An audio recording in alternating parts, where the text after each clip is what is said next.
Hello my dear friends, welcome back to Eagle Learning. It's me Fasil. മക്കളെ char and varchar നമുക്ക് എപ്പോഴും data ടൈപ്പിൽ രണ്ടെണ്ണം ഉണ്ട്. ചാറും വാർക്യാറും തമ്മിലുള്ള ഡിഫറൻസ് എന്താ? രണ്ടും സെയിം ആണോ? ഒരിക്കലും രണ്ടും സെയിം അല്ല. നമുക്ക് എക്സാമിന് എപ്പോഴും ചോദിക്കുന്ന ഒരു ക്വസ്റ്റ്യനും കൂടെയാണ് difference between char and varchar എന്നുള്ളത്. സോ നമുക്ക് നോക്കാം എന്താണ് തമ്മിലുള്ള ഡിഫറൻസ്. ഒന്ന് char എന്ന് പറയുന്നത് ക്യാരക്ടർ ആണ്, varchar എന്ന് പറയുന്നത് വേരിയബിൾ ക്യാരക്ടർ ആണ്. അതാണ് ഫസ്റ്റ് ഡിഫറൻസ്. രണ്ടാമത്തേത് char is fixed length character data type. അത് char ഫിക്സഡ് ആയിരിക്കും, ബട്ട് varchar നമുക്ക് വേരി ചെയ്യാൻ പറ്റും. വേരി ചെയ്യുന്ന ഒരു ഡാറ്റ ടൈപ്പ് ആണ് എന്ത് varchar എന്ന് പറയുന്നത്. നമുക്ക് ചേഞ്ച് ചെയ്യാൻ പറ്റും. And it can hold maximum length.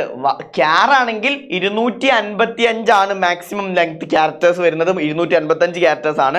But varchar അങ്ങനെയല്ല, 6535 ക്യാരക്ടേഴ്സ് നമുക്ക് എന്ത് ചെയ്യാൻ പറ്റും, varcharൽ കൊള്ളിക്കാൻ പറ്റും. ആൻഡ് ഇവിടെ കണ്ടോ, MySQLനകത്ത് നമ്മളൊന്ന് ഡിഫൈൻ ചെയ്തു, ക്രിയേറ്റ് ടേബിൾ സ്റ്റുഡൻറ് നെയിം എന്ന് പറഞ്ഞിട്ട് ഞാൻ ക്യാരക്ടർ ആണ് കൊടുത്തത്. char എന്ന് പറഞ്ഞിട്ട് 20 ആണ് കൊടുത്തതെങ്കിൽ 20 മെമ്മറി സ്പേസ് ക്രിയേറ്റ് ചെയ്യും. 0 1 2 എക്സെട്ര 19 വരെ മെമ്മറി സ്പേസ് ക്രിയേറ്റ് ചെയ്യും. ഞാൻ നെയിം കൊടുത്തത് വെറും ABC ആണെങ്കിൽ, ABC ആണ്, ബാക്കി മെമ്മറി സ്പേസ് ഒക്കെ അൺയൂസ്ഡ് ആയിട്ട് അവിടെ കിടക്കും. അൺയൂസ്ഡ് ആയിട്ട് അവിടെ കിടക്കും. ബാക്കിയുള്ള ആർക്കും യൂസ് ചെയ്യാൻ പറ്റില്ല, ഫ്രീ ആയിട്ട് റിലീസ് ചെയ്യത്തില്ല. ഇതാണ് char-ന്റെ പ്രശ്നം. ഇനി സെയിം പ്രോഗ്രാം നമ്മൾ varchar-ലാണ് കൊടുത്തതെങ്കിൽ, നെയിമിന്റെ ഇത് ഡാറ്റ ടൈപ്പ് varchar ആണ് കൊടുത്തതെങ്കിൽ 20 മെമ്മറി സ്പേസ് ഉണ്ടാവും.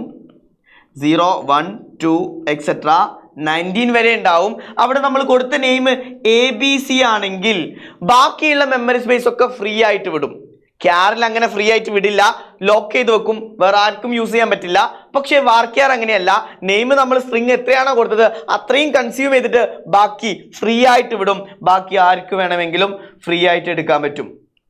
ബാക്കി വേറെ വേരിയബിൾസിനൊക്കെ ആ മെമ്മറി ലൊക്കേഷൻസ് യൂസ് ചെയ്യാൻ പറ്റും. ഇതാണ് മെയിൻ ഡിഫറൻസ്. എന്തുമായിട്ട് char-ഉം varchar-ഉം ആയിട്ട് ഉള്ള മെയിൻ ഡിഫറൻസ് ഇതാണ്. സോ എക്സാമിന് ഇത് ടേബിൾ സ്ട്രക്ചർ ആയിട്ട് തന്നെ നിങ്ങൾ എഴുതുന്നതായിരിക്കും ഒന്നും കൂടെ ബെറ്റർ.